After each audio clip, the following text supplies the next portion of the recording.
ಎಲ್ರಿಗೂ ನಮಸ್ಕಾರ. Welcome back to my channel. ನಾನು ಲಲಿತಾ. ಇವತ್ತಿನ recipe sambar recipe, 1 pot cooking. ಕಾದಿರುವ ಎಣ್ಣೆಗೆ ಜೀರಿಗೆ, ಸಾಸಿವೆ, ಹಸಿರುಮೆಣಸಿನ್ಕಾಯಿ, ಒಣಮೆಣಸಿನ್ಕಾಯಿ ಮತ್ತು ಕರಿಬೇವು ಎಲೆಗಳನ್ನು ಒಗ್ಗರಣೆಗೆ ಹಾಕ್ಕೊಂಡಿದ್ದೀನಿ. ಅದಾದಮೇಲೆ ಒಂದು ಗಡ್ಡೆ ಈರುಳ್ಳಿಯನ್ನು ಕೂಡ ಹಾಕ್ಕೊಂಡು ಅದನ್ನು ಫ್ರೈ ಮಾಡ್ತಾಯಿದ್ದೀನಿ. ಫ್ರೈ ಮಾಡಿದ ನಂತರ ಇದಕ್ಕೆ ನಾನು ಹೆಚ್ಚಿಟ್ಟುಕೊಂಡಂತಹ 2 ಆಲೂಗಡ್ಡೆ ಮತ್ತು 2 ಬದನೆಕಾಯಿಗಳನ್ನು ನಾನು ಇದಕ್ಕೆ ಸೇರಿಸ್ತಾ ಇದ್ದೀನಿ. ಈಗ ಈ ಮಿಶ್ರಣವನ್ನು ಚೆನ್ನಾಗಿ ಮಿಕ್ಸ್ ಮಾಡೋಣ. ಮಿಕ್ಸ್ ಮಾಡಿದ ನಂತರ ಲೋ ಫ್ಲೇಮಲ್ಲಿ ಸ್ಟವ್ ಇಟ್ಕೊಳ್ಳೋಣ.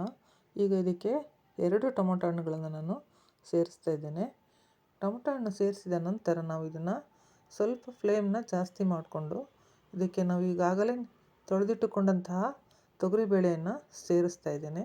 ತೊಗರಿಬೇಳೆಯನ್ನು ಸೇರಿಸಿದ ನಂತರ ಇದಕ್ಕೆ 1 ಗ್ಲಾಸ್ ನೀರನ್ನು ಹಾಕ್ತಾಯಿದ್ದೇನೆ. 1 ಗ್ಲಾಸ್ ನೀರು ಹಾಕಿ ಇದನ್ನು ಲಿಡ್ಡನ್ನು ಕ್ಲೋಸ್ ಮಾಡೋಣ. ಈಗ ಇದು 3 ವಿಸಲ್ ಬರಬೇಕು. 3 ವಿಸಲ್ ಬಂದ ಮೇಲೆ ನೋಡಿ ಹೇಗೆ ಬೆಂದಿದೆ ಅಂತ. ಚೆನ್ನಾಗಿ ಬೆಂದಿದೆ ಕೂಡ ನೋಡಿ. ಎಲ್ಲವನ್ನು ಹೀಗೆ ಮಿಕ್ಸ್ ಮಾಡಿ ನೋಡಿ. ಬೇಳೆ ಕೂಡ ಬೆಂದಿದೆ, ತರಕಾರಿ ಕೂಡ ಚೆನ್ನಾಗಿ ಬೆಂದಿದೆ, ಕುದೀತಾ ಇದೆ ಕೂಡ. ಈಗ ನಾನು ಇದಕ್ಕೆ 3 ಸ್ಪೂನು ಸಾಂಬಾರು ಪೌಡರನ್ನು, ಮನೆಯಲ್ಲೇ ಮಾಡಿರ್ತಕ್ಕಂಥ ಸಾಂಬಾರು ಪೌಡರನ್ನು ನಾನು ಹಾಕ್ತಾಯಿದ್ದೇನೆ. ಹಾಗೂ 1 ಸ್ಪೂನು ಚಿಲ್ಲಿ ಪೌಡರು, ಖಾರದ ಪುಡಿಯನ್ನು ನಾನು ಹಾಕ್ತಾಯಿದ್ದೇನೆ. ಈಗ ಇದನ್ನು ಚೆನ್ನಾಗಿ ಮಿಕ್ಸ್ ಮಾಡೋಣ. ಮಿಕ್ಸ್ ಮಾಡಿದ ಮೇಲೆ ಮೀಡಿಯಮ್ ಫ್ಲೇಮ್ನಲ್ಲಿ ಇದನ್ನು ಕುದಿಲಿಕ್ಕೆ ಬಿಡೋಣ. ನೋಡಿ ಚೆನ್ನಾಗಿ ಕುದೀತಾ ಇದೆ ಕೂಡ.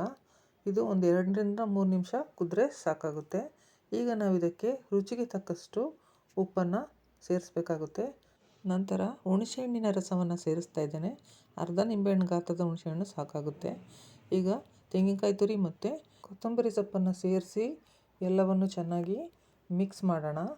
ಎಲ್ಲವನ್ನು ಚೆನ್ನಾಗಿ ಮಿಕ್ಸ್ ಮಾಡಿದ ನಂತರ ಸ್ಟವನ್ನು ಲೋ ಫ್ಲೇಮಲ್ಲಿ ಇಟ್ಟು 1 ನಿಮಿಷಗಳ ಕಾಲ ಇದನ್ನು ಚೆನ್ನಾಗಿ ಕುದಿಲಿಕ್ಕೆ ಬಿಡೋಣ. ನೋಡಿ ಸಾಂಬಾರು ಚೆನ್ನಾಗಿ ಕುದೀತಾ ಇದೆ. ಸಾಂಬಾರು ತಯಾರಾಯಿತು. ಸರ್ವ್ ಮಾಡ್ಬೋದು.